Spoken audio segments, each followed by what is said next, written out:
comme les fameux 0,9%. Mais chaque fois que j'interviens, vous vous énervez, vous vous excitez, Monsieur Jacob. Monsieur Chassaigne, je vous en prie, Monsieur Chassaigne, n'en rajoutez surtout pas. Je vous en prie. Merci beaucoup. Et je vous demande de Monsieur Jacob un porte-voix. Mais je ne sais pas de qui il est le porte-voix. Voilà, Monsieur Chassaigne. Allez, on poursuit. Soit calmement. un autre seuil sera retenu, comme les fameux 0,9%, mais sous peine de connaître une situation absurde, où des produits dits sans OGM comprendraient dans les faits des OGM. Et c'est en fait le résultat que l'on a dans l'état actuel des choses avec ce projet de loi. Mais la précipitation avec laquelle le président de la République a imposé cette formule, les deux phrases rajoutées par le Sénat, sous la pression de l'opinion et contre l'avis, semble-t-il, du Premier ministre, je dirais que cette précipitation impose la prudence. Quelles sont les intentions réelles de la majorité? Quelles sont vos intentions? La volonté... On a vraiment des remarques très pertinentes et qui sont le reflet d'une très bonne compréhension du texte. La volonté est-elle de répéter, dans d'autres termes, les attributions déjà annoncées ailleurs dans le projet de loi, ou est-ce réellement novateur?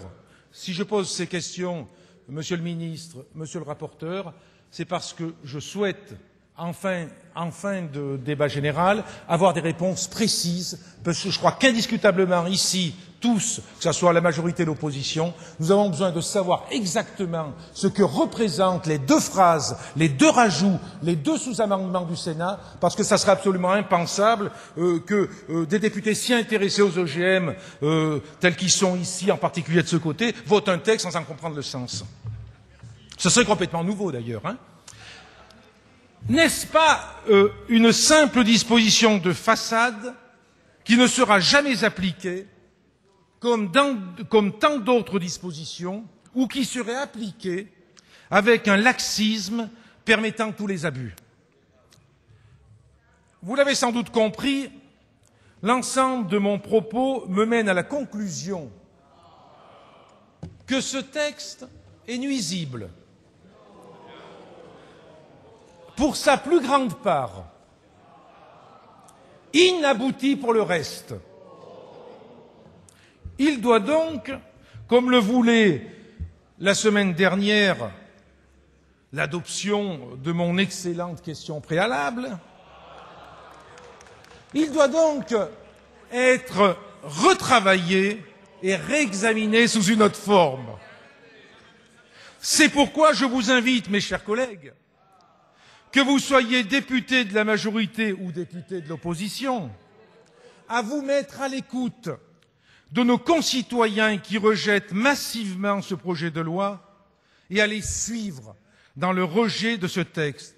Je pense même, mes chers collègues, qu'en rejetant ce projet de loi, vous voterez tout simplement en accord avec votre conscience.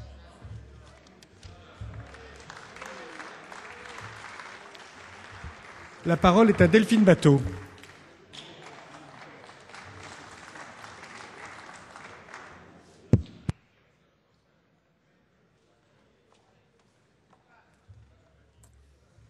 Bien, Monsieur le Président, Monsieur le Ministre, Madame la Secrétaire d'État, Monsieur le Président de la Commission, Monsieur le rapporteur, chers collègues, la majorité a juré, mais un peu tard, qu'on ne l'y reprendrait pas. C'en est fini, du moins en apparence, des doutes, des interrogations, des abstentions volontaires. On s'est employé à convaincre nos collègues que ce n'était plus aujourd'hui un vote sur le projet de loi sur les OGM, mais un vote pour prouver que la majorité est capable d'être majoritaire. Les rappels à la discipline sont donc passés par là. Mes chers collègues, permettez-moi de vous le dire, si vous en êtes réduits à la discipline au lieu de la conviction, c'est que vous avez déjà perdu une bataille. Et j'ajouterai, si vous êtes prêts à m'écouter, que l'on sait désormais le prix à payer de cette discipline. Le prix à payer, c'est l'excès. Allez, on c'est se la calme. caricature.